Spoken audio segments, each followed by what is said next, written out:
Hey, if you're watching this video, you may have signed up for one of my upcoming workshops, so thank you for that. If you haven't signed up for a workshop yet, take a look in the description below. There will be a link to my workshop calendar where you can see all kinds of cool stuff. Before you join the event, it's useful for you to have an idea of how to use the Zoom whiteboard. I'm not going to show you how to create a new whiteboard here. I'm just going to show you enough so that you can be productive in the workshop. Most of my workshops involve a pattern that I call externalize, organize, focus. To use that pattern, we're going to need to generate ideas on virtual sticky notes on the whiteboard. Here we're looking at an example board. In each of my boards, we have individual workspaces that you can see right here, and we also have group spaces, and they're divided up. So you've got individual workspaces, all kinds of group spaces. We'll alternate between these two kinds of spaces as we do different tasks in the workshop. In most cases, I will have pre-populated the board with blank sticky notes for you to write on wherever you need to. When we're doing individual work, I'll ask you to choose a workspace by zooming in and then clicking into this purple sticky note here and just typing your name over it. That way you can claim your workspace, and then you can just use the sticky notes that are in that space to generate all of your ideas.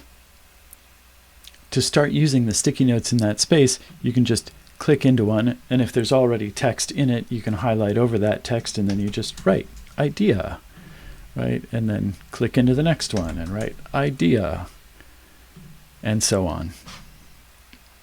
Sometimes you might need to generate some new sticky notes, some actual new yellow notes to write on. In order to do that, first you're probably going to want to make a little bit of space. So move some things around by grabbing them and moving them. You can see I have this arrow tool highlighted here over on the left side of the screen. As long as that's highlighted, I can click on any sticky note and I can move it around so that I can make a little bit of space. Okay. Now once you've made space, there's a couple different ways that you can create new sticky notes. The easiest is just to select into a sticky note that already exists and hit Tab on your keyboard. And every time you hit Tab, it'll generate a new sticky note. And you can see that it puts those new sticky notes kind of close to where the other ones are. It tries not to overlap it with other sticky notes. It doesn't always put it exactly where you might want it, but it gets it pretty close. So again, Tab is the easiest way to do it. Another easy way to create new sticky notes is to go into an existing sticky note, just select a note. Actually, it can't be in the text. You have to select the note without being in the text and hit Command-C if you're on a Mac or Control-C on a PC. Click your cursor wherever you want that new sticky note to be and then hit Command or Control-V. And then you've got a new sticky note. You can double-click into that sticky note, click a couple more times to highlight the text, and write a new idea on it. There are two other ways that you can create new sticky notes, but I actually don't recommend either of them, and I'll show you why here. The first is to go over to the toolbar and select the sticky note tool, and then you can just click wherever you want that new note to be and it'll drop it there. And you can see that it made a note that is inappropriately sized for the board that we're using. We'll come back to that in a second. The second way that you can create a new sticky note is to just click your cursor wherever you want that new note to be and hit Shift-N on your keyboard and it creates a new sticky note. But again, if the board isn't sized just right, that sticky note's probably going to be the wrong size for the board, which is why I don't usually do this as a means for creating new sticky notes. If you do that and you need to resize your sticky note, you can just select the sticky note, grab a corner, and drag it down inward so that it gets to the right size. Okay? So it's not the end of the world if you create a sticky note that is the wrong size. All right.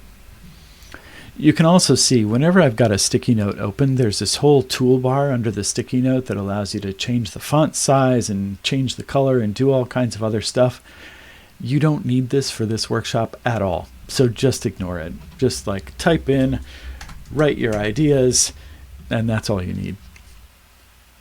So after generating your ideas on the sticky notes, and I'm going to add a couple more ideas here, we're going to need to move those ideas around so that we can organize them in some meaningful ways and make sense out of them. Now, I already showed you how you can grab a sticky note by making sure you're in the arrow tool, that select tool, and just click on any sticky note and you can move it around. Now, additionally, if you're in that arrow tool, you can go to a spot on the screen, you can click in with your mouse and just drag a selection over and select multiple sticky notes at the same time. And then you can drag all of those sticky notes at the same time. This is going to be really useful because at some point in our workshop, you're going to need to take all of your sticky notes and drag them over to a group workspace. You can see I'm going over to the right here all the way. It's going to take a little while because I was a long ways away from the group space. And now, plop, I can put all my sticky notes there. Okay. You can also select individual sticky notes by hovering over one and pressing down that Command or Control key on your keyboard and then clicking into it. And while you hold down that Command or Control key, click into other sticky notes. Okay. And that allows you to select multiples, which you can then drag wherever you want them to go. Okay. Now, one thing that can sometimes happen when you're working on a board like this is you might accidentally grab the wrong thing and get halfway through dragging it, and then you go, oh no, that wasn't my sticky note, that was a structural element of the board. It's really easy to undo, and don't worry, this happens all the time when working with this kind of whiteboard. You just hit Command or Control and Z, and whatever it was that you grabbed and moved will go right back to where it was before. Then you can go and select the thing that you meant to select and move that instead. Okay. Sometimes you might accidentally grab someone else's sticky note too and drag it somewhere. And again, if you just hit that Command or Control and Z, it bounces right back to where it was, and you can select out of it and get on with your day without any tears at all. I try to lock all of the structural elements on my board so that you can't move them. You can see when I'm selected in there, there's a little lock tool and you can lock the element, and then people can't grab it and move it. But sometimes I forget, so sorry about that. Most of the tasks that I'll ask you to do during our workshop are going to be timed.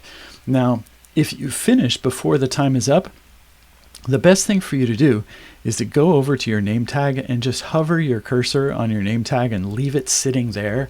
I'll be able to see everybody's cursors, and when I see that everybody's cursor is on their name tag, then I'll know that it's time to move forward with the workshop. So even if the time hasn't expired yet, if everybody's done, we can cut the time short and move forward. For the group workspaces, every group workspace has a great big I'm done box. Usually it's to the right of it. It's big and pink. So when you're done doing your group work, everybody in your whole group can just move their cursor over to that I'm done box. And when I see that all the cursors are in the I'm done box, then I know we're all done. So the last thing that I'm going to cover is voting. Now, Zoom, like every other online whiteboard platform, does have a voting tool built into it, but it's kind of a pain to set up, and I don't really like the constraints that it puts on you. So I use my own voting system. So every place where I'm going to ask you to vote on something, I'm going to have a bunch of check marks standing by for you. You can see here they're on the right side of the panel that we're working in. So when it comes time to vote, just go over and select one of these votes, click on it, hit Command or Control C to copy it, then hover your cursor wherever you want. You don't have to click, just hover and hit Command V and it'll drop your vote right there. And I usually give you 3 votes, so you can place those votes however you want to place them. Maybe you want 2 votes on one and 1 vote on another. You can hit Command V to paste this check mark as many times as you want without going back and recopying another one, but don't exceed the number of votes that I told you you could have. It's usually going to be 3 votes, and I prefer it if you don't go crazy and dump 10 or 15 votes somewhere. That's breaking the rules. No good. All right, that's it. This should be everything that you need to be productive in one of my workshops. There are other online tutorials that'll show you how to create whiteboards on Zoom, but again, this one is really just intended to get you to a place where you're comfortable, writing in sticky notes, moving those sticky notes around, and when you hit the board for the first time, you kind of know what to expect. Again, if you're not signed up for a workshop yet, please check out the description below. There will be a link to a calendar where you can see upcoming workshops. You can also sign up for my mailing list, and you'll get discount codes for any upcoming events. And of course, like and follow. Thanks so much. I'll see you in the workshop.